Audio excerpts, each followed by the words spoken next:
Is the Exalted Lord of Change worthy enough in patch 6.3.4? They're being exalted, but do they really deserve it?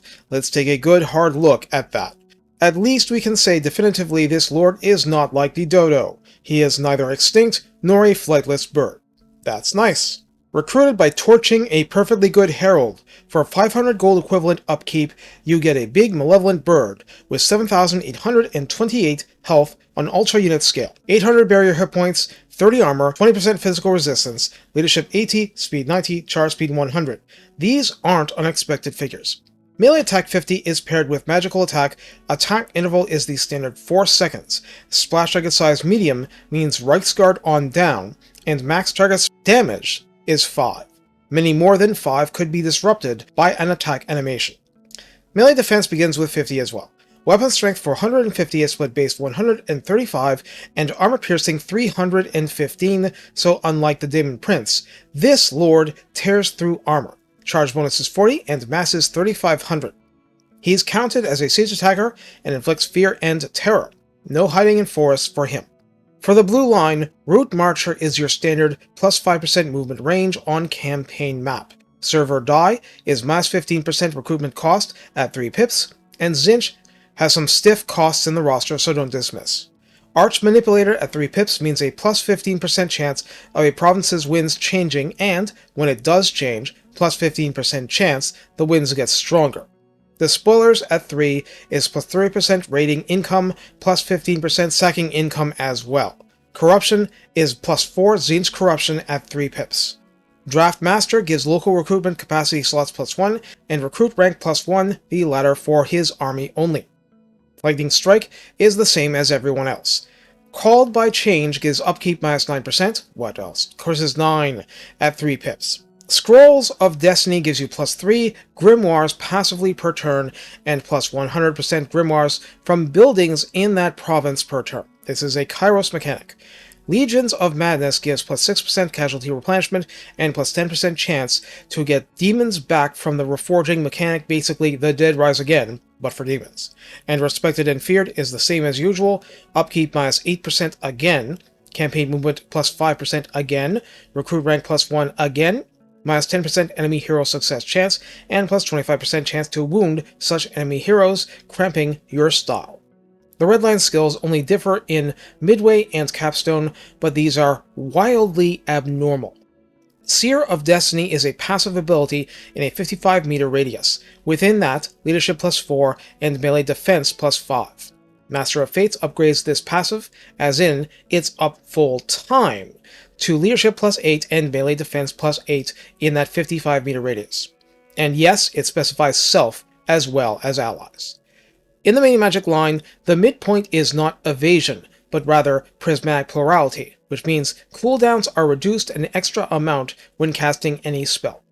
The capstone is Greater Arcane Conduit for plus 60% Winds of Magic recharge and plus 15% spell intensity. That's already good. See if you can get it up further so your spells hit even harder. Otherwise, it's not a mixed bag like the Demon Prince. Each Exalted specializes in metal or lore of Tzeentch. At rank 7, he can pick Gaze of Fate, the 14-second single target minus 40 melee attack debuff we saw for other lords. At rank 10, you can emulate Kairos and take Hidden in Time, 73 seconds of stock and unspottable for your bird. 2 uses, 90-second cooldown. Good for getting into places you should not be. At rank 7, Invulnerable Through Change is 10% missile resistance for 1 pip. Big birds get shot. It's a thing. No feathers need be moved for Hate's Nurgle. That's automatic, plus 10 melee attack and plus 15% weapon strength versus Nurgle, since I have not mentioned a combat line since there isn't one. This kind of difference can help. After all, it's an armor-piercing demonic lord, and so forth. So, without any rank requirement, as soon as you get your Exalted Lord, you can pick one from 2 sets of 3 mutually exclusive pips. That's a lot of numbers. This is how you define your general. Remade from dust, this has dramatic effects. First, armor piercing goes up for plus 2 for every hit by every entity in your entire army. Missile strength goes up plus 15% for the Flamer family, meaning Flamers, Changebringers, Exalted Flamers, and Burning Chariots. Also, plus 30 melee attack and plus 30 melee defense for the Flamer family of units. That is absolutely amazing. Plus 30! And not just to attack, but to the defense stat. That takes even the worst, which is regular foot flamers, from 12 to 42. They'll outfight mainline dwarf units like that. Nothing here helps their armor or health, but that's still a lot more cannon for the glass you already had. Okay, Sorceress Dominance. What do you bring compared to that opening act? You bring minus 25% barrier recharge delay, and delay is bad, so less of it is good. Barrier replenishment rate plus 50%, so they heal a lot faster back to full barrier strength. And spell resistance plus 50%, all benefits for the entire army. That's very interesting. Not only does that mean spellcasting foes have a harder time, it means you can have even less of a conscience nuking your own forces with spells than you already had. Cool. Winds of Change grants Glorious Charge to Tzeentch flying units, and that means the duration of the charge bonus is doubled, or really, the bonus's decay is halved.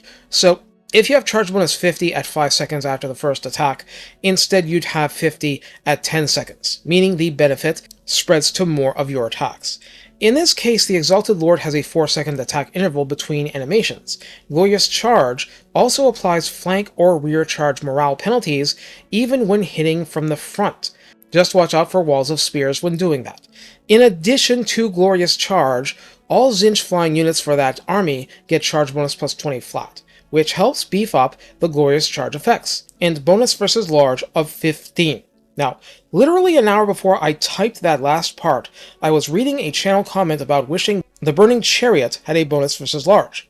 Obviously, with its skill, the Changebringers would also have those bonuses, but their base melee stats are worse. Thing is, since it's not just Flamers, Doom Knights will also benefit, and so on. Bottom line is that these are all amazing. What about the other three? This begins with Impossible Egotist. This is interesting. First, the drawbacks. It inflicts silenced on all friendly heroes in the Lord's army. It raises the wind's cost of his spells plus 20%. And for that, spell intensity plus 100%. As in, whether he has greater arcane conduit or not, because the cap is 200% spell intensity. Every single spell he uses hits for double damage or double other effects.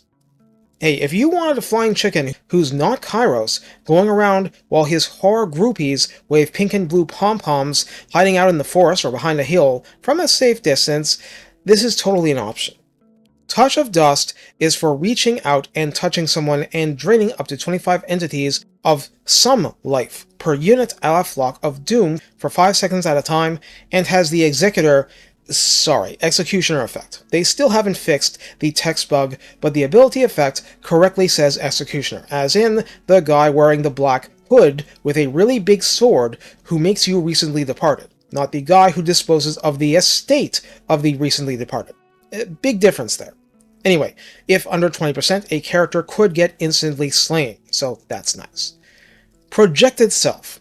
Ever played a JRPG where you fight an annoying boss, and at the end he laughs at you and says you just destroyed a mere projection of him and the real one sitting pretty in some far-off dimension? That's you now. 360 missile block, and kind of important, 50% missile block chance to make that matter. And barrier hit points plus 1000, and wound recovery time minus 10 turns, which means even the Gutsman can't keep this bird down. Very nice. Traits and equipable items will be subject to Tzeentch's whims, so we'll leave it at that. How do we use the Exalted Lord of Change? Those elective skills are insanely impactful to your style, so just because they exist, at least they exist now, I see every reason to roast those heralds and get your big bird served up. In spite of not being that bad in melee, melee is a side hustle only. His main gig is absolutely bringing the tactical nuclear spells. Lore of Tzeentch is a little easier to understand in this regard. You have a damaging wind spell, a homing missile circus like it's out of Macross or something, Robotech to some, and then 2 different kinds of bombardments, one a couched potato and one that likes to roam.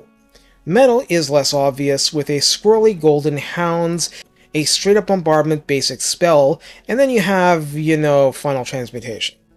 The thing to remember about that is that it has a completely different purpose than the rest. The point about Final Transmutation is to do like a Spirit Leech, except against every character or single entity in the area of effect. It's limited to one entity per unit, so it'll kill that poor Empire Swordsman 20 times over, not like you care. The point is, if you catch a group of 5 Stegodons in that area, each will be drained the same amount of health until the spell ends, and overcasting makes the spell last longer, and spell intensity makes the drain bigger. You expect spells to be anti-grunt and anti-army. This is an area effect, anti-character, and anti-single entity monster spell. It's helping you solve a problem nothing else really does, at least not in the same way. I have won an entire campaign mid-games by slapping this spell on Kairos, so being able to do it with an Exalted Lord of Change of the Metal Persuasion is a big deal for you. You're just giving up some amazing anti-blob spells for it. Thus, adjust accordingly. A Tzeentch caster needs targeted anti-large to compensate. A melee caster may require more melee punching in some cases, since the passive helps with melee, but also requires extra sources of splash or even a cultist with lore fire to fling out. These are your big considerations for turning a good caster into an outrageously powerful one.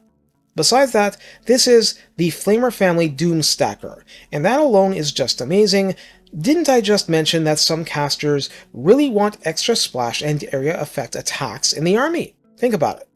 Take care and have fun turning dinosaurs into metal fossils. If you've played Kairos when lizardmen weren't broken, you know exactly what I'm talking about.